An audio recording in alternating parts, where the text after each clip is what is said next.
This is Paula from Love Yarn Shop in Bethlehem, New Hampshire.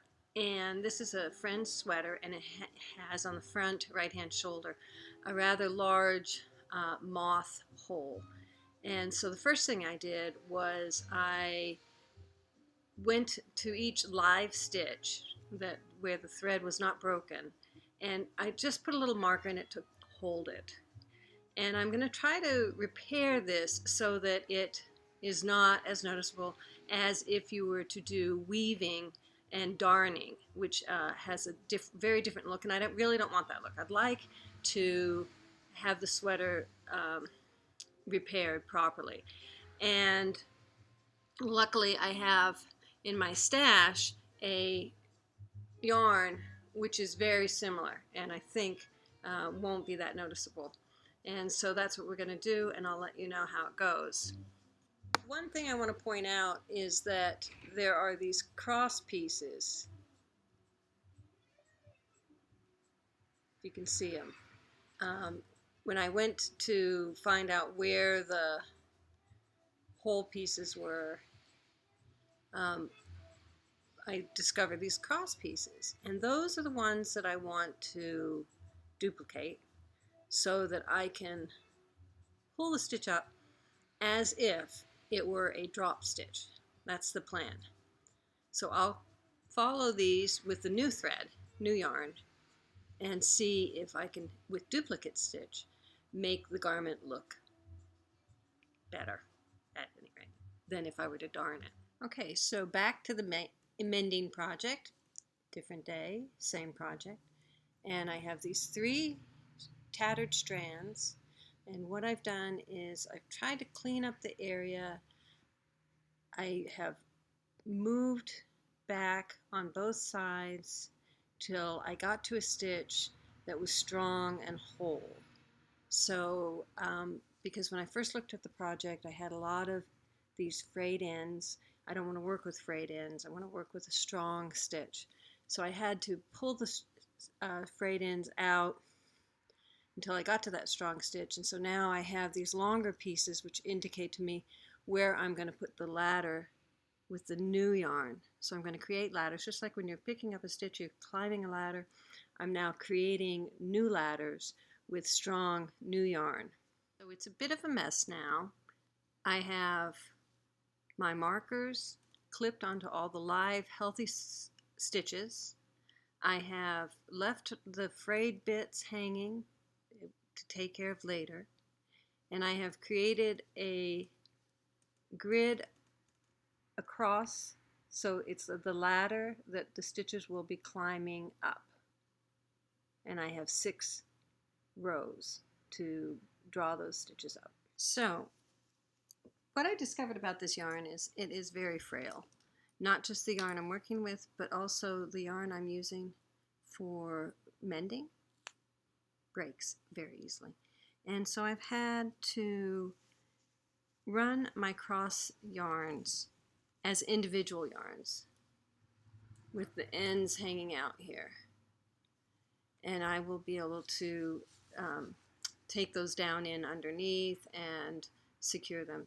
Another thing I did was on the inside I took some thread, and you won't really be able to see it, but I went around the area that I'm patching with the thread, just catching the yarn in the back so that it didn't continue to unravel. So now I am ready to feed up the loose stitches that I've got on my markers and run them up the ladder, and hopefully we'll see how that looks when I'm done. Well, here I am. I'm finished with the product, and there's my repair. It's not perfect, of course. I think perhaps on another day I might do a better job, but it's certainly better than it was, and something you could probably wear in public with a scarf. So I did some last finishing touches to the piece. I used some fine thread to sort of straighten out places, tighten up places, and then I took the steam iron to it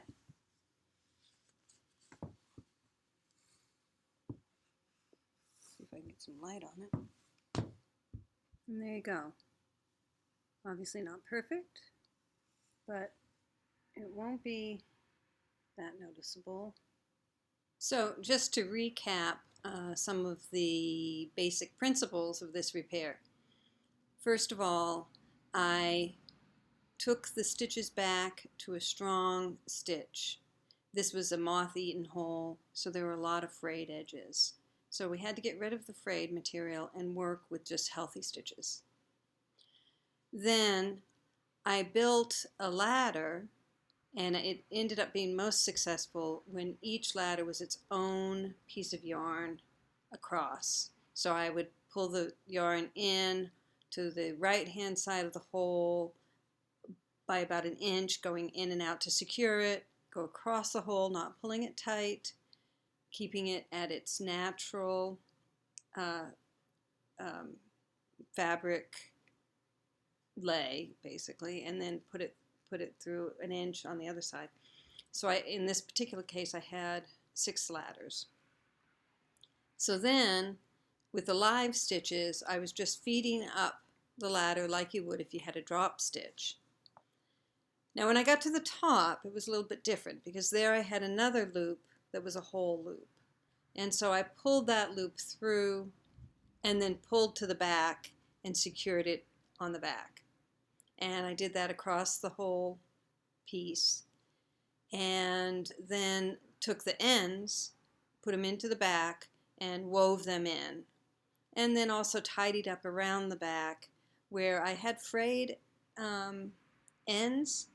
I didn't cut those. I just pulled them through to the inside of the garment, and I secured them with thread because those frayed ends that were left were obviously dangerous and could unravel in the future or whatever. So I tried to secure everything down and make sure that nothing would be unraveling in the near future anyway. And then afterwards I looked at the piece and I used my fine thread to sort of manipulate the alignment of the stitches a little bit. They weren't perfect, and so this kind of helped. Sometimes there was a blub, and I tried to pull that blub to the inside because the yarn that I was using to repair, it was very close in color, but it wasn't exactly the same yarn. And so it did have these blubs that were a little brighter in color. So I tried to, just cosmetically make the appearance more uniform with the rest of the sweater. And then I steam ironed it just to make everything smooth and flatter, because I'd been working on it, kind of got raised in places. So I hope that helps you when you want to repair a sweater instead of throwing it out, which most people would probably do. But when you're very fond of a garment, you like to hang on to it as long as you can. So there you go.